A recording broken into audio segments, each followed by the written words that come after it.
Ladies and gentlemen, when a single announcement can ripple across the world, stirring reactions not only from admirers, but also from those who once shared the most intimate chapters of life with the person at the center of it, we're confronted with a fascinating study of human emotion, psychology, and resilience. Today, I want to take you into that space, into the human brain and heart, where love, separation, and renewal lie side by side, and where the past and future often collide in ways that shape us far more than we admit. A wedding announcement is, at its essence, a declaration of hope. It is a reminder that even after the turbulence of life's most difficult storms, divorce, heartbreak, public scrutiny, human beings continue to reach for connection. Yet, when that announcement comes from someone who has lived their entire existence in the spotlight, someone whose choices ignite debates at dinner tables and dominate headlines, the reaction becomes amplified, magnified, dissected. And those who once shared their lives as partners, ex-wives, become unwilling participants in a new public dialogue. Their responses, both private and visible, tell us something profound about the elasticity of the human spirit. I want to frame this conversation not as a tabloid curiosity, but as an exploration of the human condition. Neuroscience tells us that the human brain reacts to social rejection or separation in much the same way it reacts to physical pain. Functional MRI studies have shown that the anterior cingulate cortex, the same region activated when we stub a toe or burn our hand, is lit up when we experience a breakup or when we watch someone move forward without us. To the ex-wife, the wedding announcement is not just information, it is a reminder, a trigger, a reopening of pathways that were once raw, then scarred, and now suddenly inflamed again. But here is where it becomes even more interesting. Over time, the brain adapts. Neural plasticity allows us to reframe, to recover, to grow. The same networks that once processed pain begin to encode meaning. We take the raw data of life, loss, betrayal, disappointment, and we metabolize it into wisdom.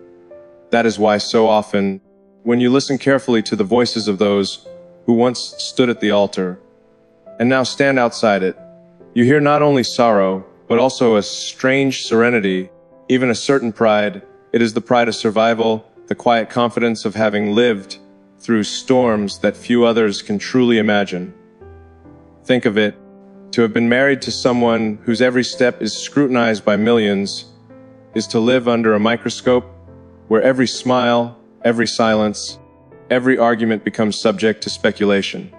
And when that chapter ends, the narrative doesn't simply fade, it lingers. You carry both the burden and the privilege of being part of a story larger than yourself. So, when another marriage is announced, the reaction cannot be neutral. It is tinged with memory, layered with meaning.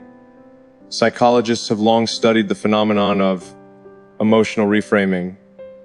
When we reinterpret a past event, we are not rewriting history. We are literally reshaping the neural circuits that store it. An ex-wife hearing the news of a wedding may feel a sting, but she may also feel a strange gratitude for the children born of that union, for the lessons learned in those years, for the endurance gained through conflict. Gratitude and pain can coexist in the same neural space. This is not weakness. It is the full, complex truth of being human. Let's zoom out for a moment. Beyond the neuroscience, there is the sociological dimension. Divorce and remarriage are not isolated phenomena.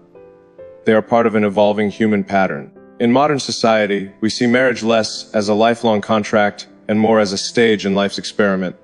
The ex-wife, therefore, does not simply watch another woman step into her former role.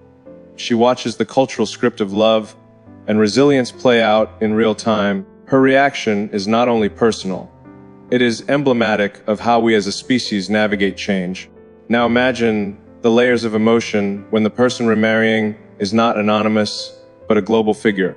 The ex-wife's internal process becomes entangled with an external narrative. What she feels in private is mirrored, distorted, and broadcast in public. She cannot mourn or rejoice in solitude. her reaction itself becomes news. And yet, even under that spotlight, she remains profoundly human. Tears shed in private are not less real because the world is watching. Smiles offered in interviews are not less authentic because they are scrutinized. The human heart cannot be faked, not for long, not convincingly. This is where empathy becomes essential. Too often, society views ex-wives through a lens of comparison or rivalry. Are they bitter? Are they supportive? Are they indifferent? But that binary view erases the truth, which is that emotions are rarely singular. More often, they arrive in layers: anger and compassion, jealousy and relief, sorrow and hope, all at once, like overlapping waves. To reduce a person's reaction to one emotion is to ignore the orchestra of the brain, where dozens of instruments play at once, sometimes in harmony, sometimes in dissonance. From a neuroscientific standpoint, this orchestration is breathtaking.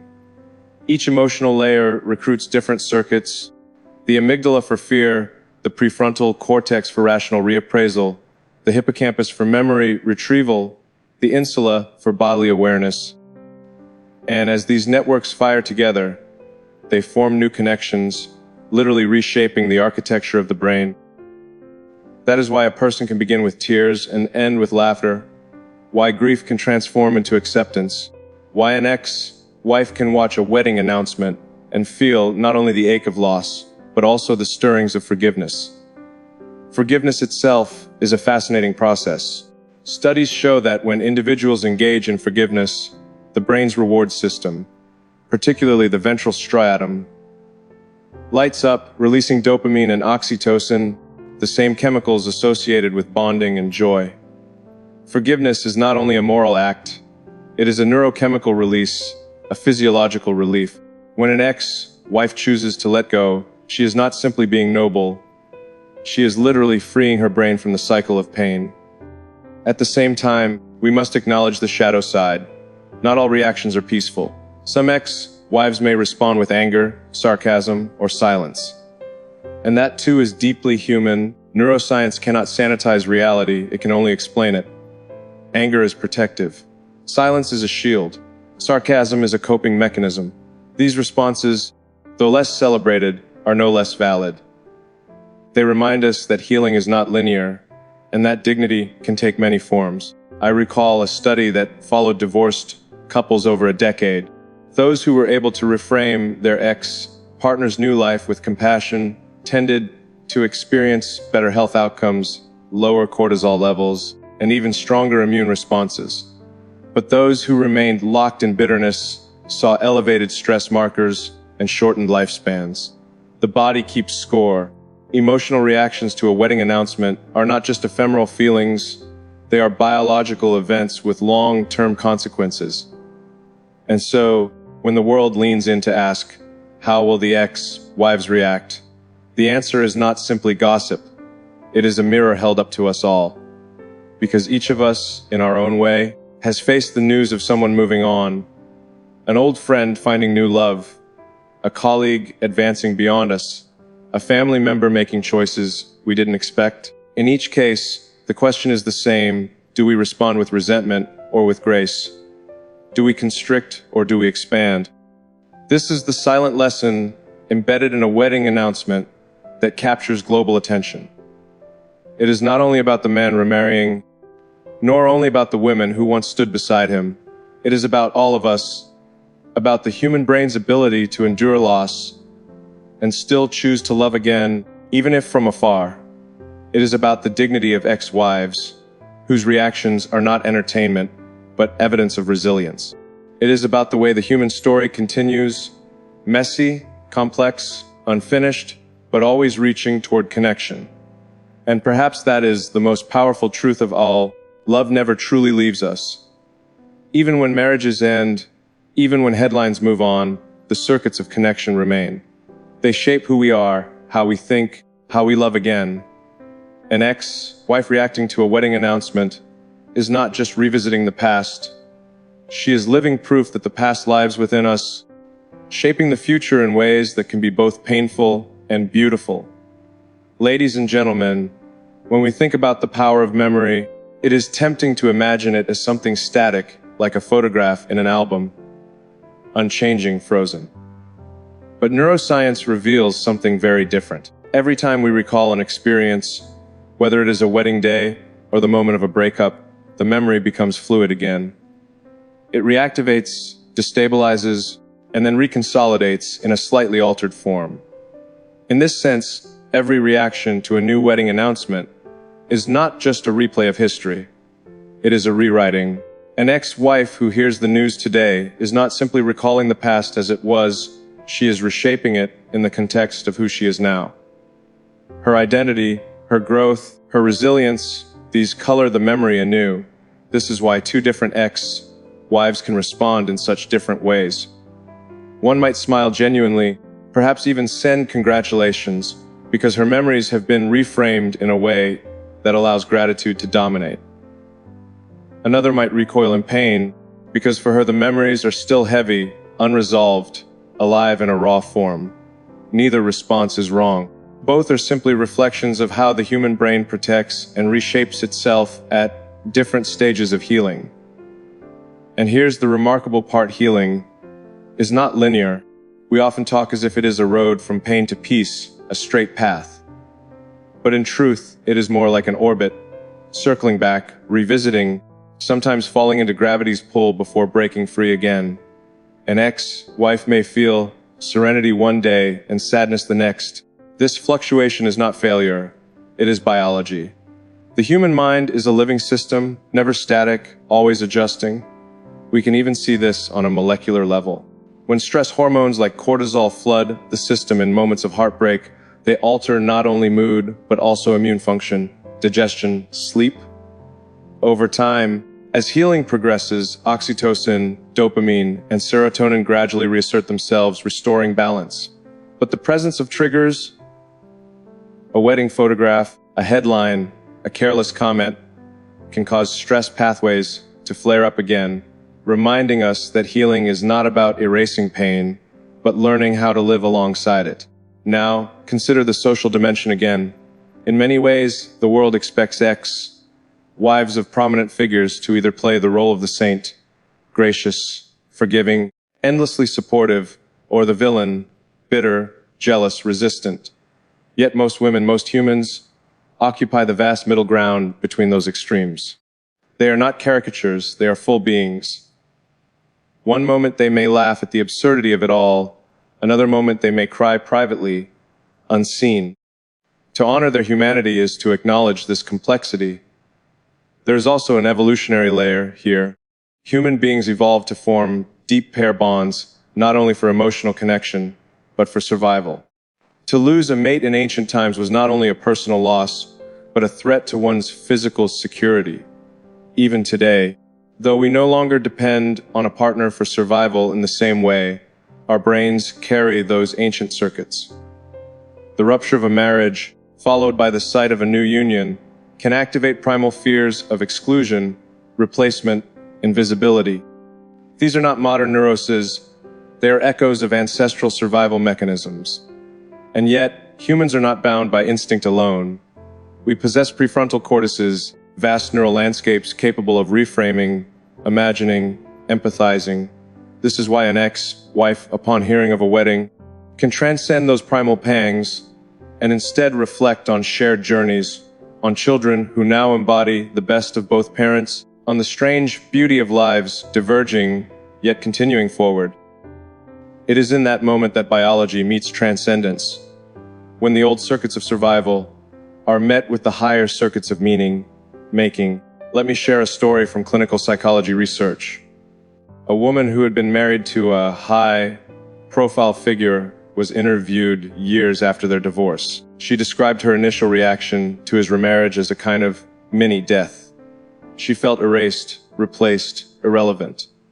But over time, she began to see his new life as evidence of his continued search for connection, the same search that had once drawn them together. She reframed his remarriage not as her loss, but as proof of the universal human hunger for companionship. It reminded me, she said, that what we had was real, because he is still searching for the same thing with someone new. That is a remarkable cognitive shift from pain to validation, from loss to affirmation. This kind of reframing is not easy. It takes what psychologists call cognitive reappraisal, the deliberate act of reinterpreting a situation in a way that reduces its emotional sting. Neuroimaging shows that when people engage in reappraisal, the prefrontal cortex increases its activity and dampens the amygdala's reactivity. In plain language, the rational brain quiets the emotional brain. Over time, with practice, this becomes a skill, a kind of emotional muscle that grows stronger. Wives who can reappraise the meaning of a wedding announcement are not simply lucky, they are practicing a form of emotional resilience that reshapes their very brains. Of course, let us not overlook the role of culture and gender. Society often pressures women to appear endlessly graceful in the face of disappointment, to cry privately but smile publicly, to be the embodiment of maturity even when their hearts are breaking. This cultural script can be both a burden and, paradoxically, a source of strength, because in performing grace, sometimes grace becomes real. The act of choosing dignity, even when not fully felt, can over time shape the inner reality. The brain follows the body's cues. Smile often enough, and eventually serotonin follows. At the same time, dignity does not mean suppression. True healing requires the space to feel anger, to grieve, to acknowledge the unfairness of it all. Neuroscience shows that when emotions are suppressed rather than processed, the stress response becomes chronic, embedding itself in the nervous system. But when emotions are expressed through conversation, journaling, therapy, they are metabolized. The neural circuits complete their cycles, and the body finds equilibrium again. For ex-wives reacting to a wedding, the balance between dignity and honesty is delicate but crucial. Think, too, about the role of children. For many ex-wives, the wedding of an ex-husband is not just a personal milestone. It is a moment that reshapes the ecosystem their children live in. A new stepmother, a blended family, a reconfigured dynamic. The reaction, then, is not only about personal emotion, but about protection, about envisioning the ripple effects on the next generation. Neuroscience tells us that maternal brains are uniquely wired for vigilance, with heightened activity in the amygdala when children are involved. So when an ex-wife responds to a wedding, she is not only responding as a former partner, but as a mother, a guardian, a protector of continuity for her children. And yet, some of the most extraordinary responses come from that maternal instinct itself. There are countless stories of ex-wives who, though they may have struggled privately, chose publicly to support the new marriage for the sake of their children, creating a model of cooperation and civility. These choices are not weakness, they are acts of profound strength. They teach children that love can evolve, that respect can endure, that endings do not have to be bitter. This is not just psychology, it is generational neuroscience. Because children who witness respectful co-parenting develop healthier stress responses, more adaptive emotional regulation, and greater resilience in their own relationships. Now let us look at the phenomenon of public perception. When the world speculates on how an ex-wife feels, they are, in a way, projecting their own fears and hopes onto her. She becomes a screen upon which society casts its own unresolved stories. People ask, would I be jealous? Would I be relieved? Would I be bitter? The ex-wife's reaction becomes a mirror for everyone else's internal dialogue.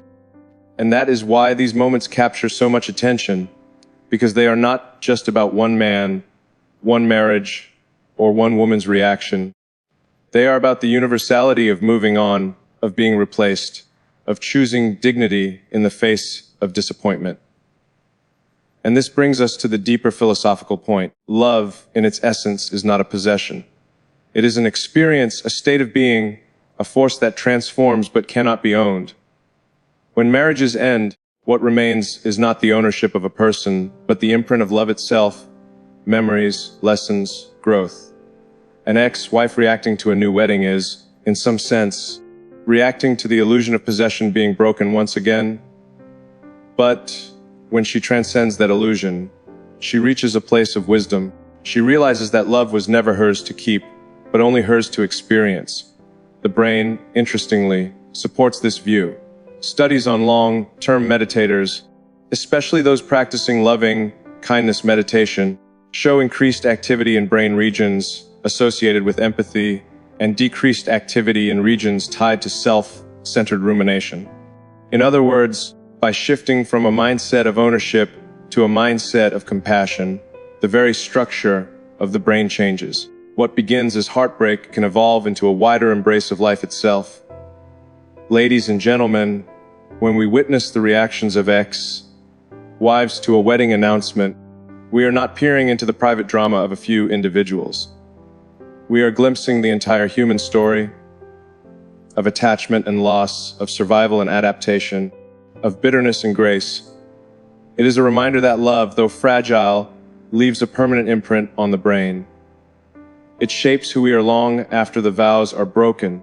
It teaches us again and again that even when the chapter ends, the story continues.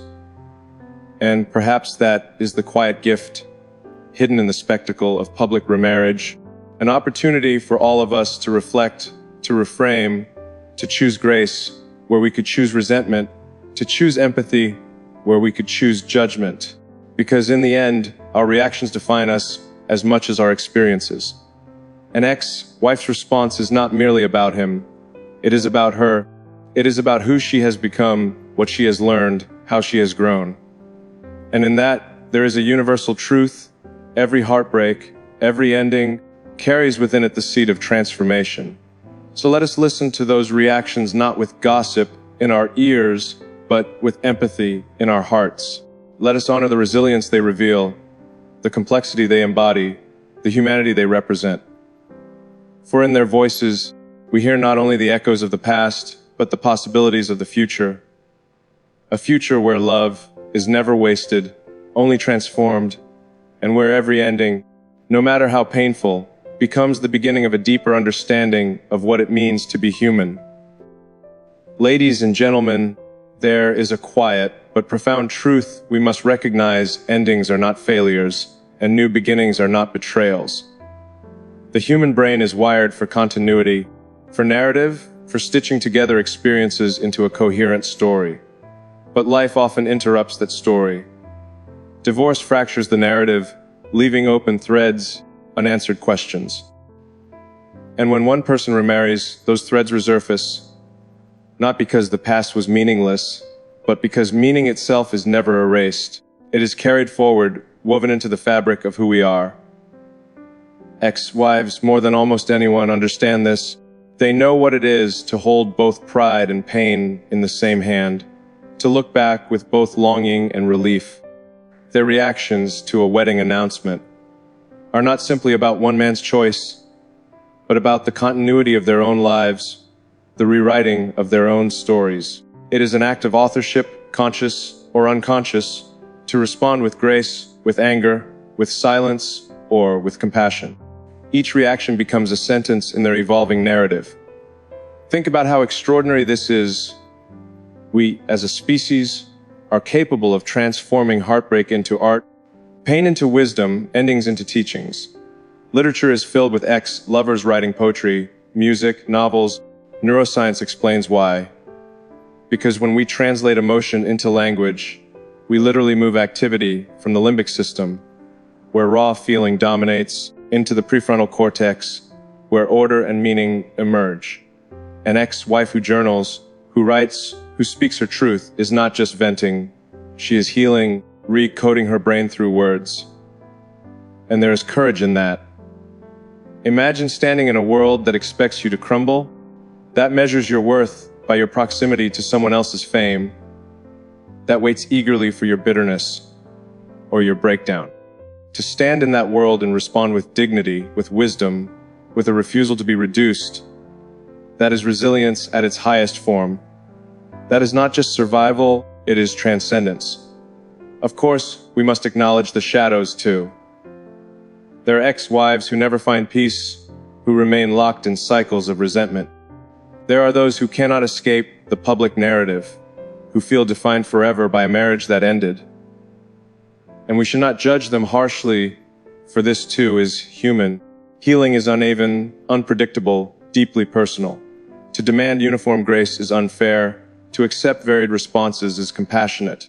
But I will tell you what research and lived experience both reveal: those who eventually choose to let go, to find meaning in what was rather than mourning what is not, those individuals emerge stronger, healthier, freer. Their brains literally wire for resilience, their bodies recover from the stress of heartbreak, their futures open. That is the gift hidden within pain, the possibility of transformation. Now, imagine the wedding day itself. The world watches. Cameras flash. Headlines are written. And somewhere, perhaps quietly, perhaps in solitude, an ex-wife reads the news or sees the image. In that moment, she faces a choice, not about him, not about the bride, not about the marriage, but about herself. How will she metabolize this experience? What story will she tell herself about what this means? That choice, though invisible to the public, is everything, because it defines not the past, but the future. It is a choice we all face, in our own ways, when someone moves on without us, when a door closes, when we see others celebrating milestones we once dreamed of sharing. In those moments, we can choose bitterness or we can choose growth. We can let the brain's circuits of pain dominate, or we can rewire toward compassion, understanding, even quiet gratitude. That choice is the most human act of all. And so when the world asks, how do the ex-wives react? We should answer, they react as humans do, complicated, layered, imperfect, but resilient. They remind us that love does not vanish, it changes form. It becomes memory, it becomes wisdom, it becomes a quiet force that shapes the people we are yet to become. This, I believe, is the real lesson hidden in the spectacle of public remarriage. Not the glamour, not the gossip, not the drama, but the quiet truth that life moves forward and we must move with it. That pain is not permanent unless we choose to keep it alive. That dignity is possible even in disappointment. That love, once given, is never wasted, even when it no longer binds two people together. Ladies and gentlemen, I stand here not to romanticize pain or to diminish the rawness of heartbreak, but to affirm what science, psychology, and lived experience all converge upon, that we are wired not just to endure, but to transform. The human brain is not a static machine, it is a living symphony of possibility. It takes the broken notes of our past and rearranges them into new music. It allows us to forgive, to reframe, to love again. And in that capacity lies the greatest proof of our resilience. So let us honor those who react with tears, for their tears are evidence of a love once real. Let us honor those who react with silence, for their silence may be their shield of survival. Let us honor those who react with grace, for their grace is not weakness, but strength. And let us honor those who cannot yet move on, for their struggle is deeply human and deserving of compassion. Because in the end, the measure of a life is not whether love lasts forever, but whether we allow it to change us. And in that sense, every ex-wife, every ex-husband, every former partner who has ever had to watch someone they once loved move on is part of the same story. The story of humanity's endless capacity to hurt, to heal, and to hope again. As we look to the future, let us remember beginnings and endings are not opposites, they are partners. Every ending carries within it the seed of something new. Every new wedding, every new love, is not a negation of what came before, but a continuation of the great human experiment. To seek connection, to risk heartbreak, to choose love again and again despite knowing its fragility. And perhaps that is the most powerful reaction of all, not jealousy, not bitterness, not even acceptance, but the quiet recognition that to love at all is to be alive. That every chapter, no matter how it ends, is worth the ink it was written in. That no one is diminished by another's new beginning, but rather expanded by the memories and lessons that endure. So, when we hear of ex-wives reacting to a wedding announcement, let us not reduce it to spectacle. Let us see it for what it truly is, a testament to the strength of the human heart, the adaptability of the human brain, and the inexhaustible capacity of the human spirit to rise again and again in the face of change. Thank you.